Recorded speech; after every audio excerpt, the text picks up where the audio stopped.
Господ ми откри и аз зная, ти ми показа третите дела.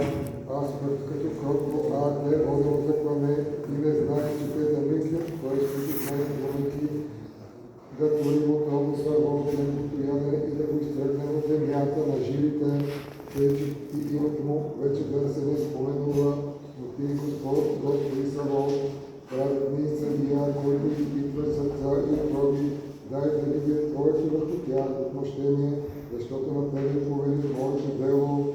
За това тъй каза Господ за анатотските мъже, които искат от мен душата ти, които казват, не пророчество и в име Господне, да не умреш от наши ръце.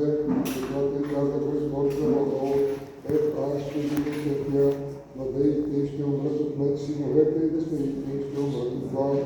И няма да направи нищо от тях, защото ще направи нещастие върху анатотските мъже в годината, когато ги посетя. Праведни ще бъдеш ти, Господи, ако почна да се съди със себе.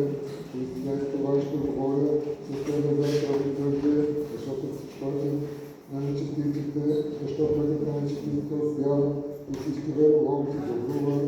И видите и те се породиха в Израел с труда и по-дават в устата им и си влизат отдалече от сърцето им.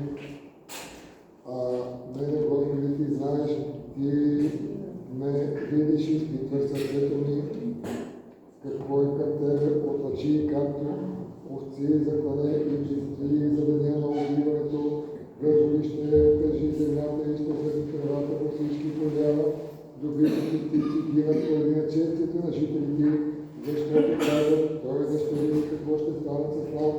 Вървете, събирайте се, всички полски дърве, идете, да повидите, благопастили, разберите лодка ми, да пресъпреснове, дева ми, мирия ми дяло направите пуска те, направите за пустиня, тъй каза Господ за всички мои зли съседи, които нападат дева, що дадат за наследство на моя народ Израиля.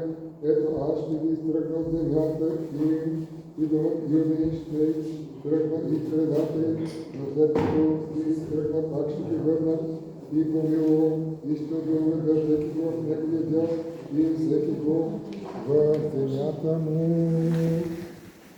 Отиме гласа ми, помолите се и благодарите Господи и Богу нашему, вервам го и любей Бог Твой, дай ми вере имя Его.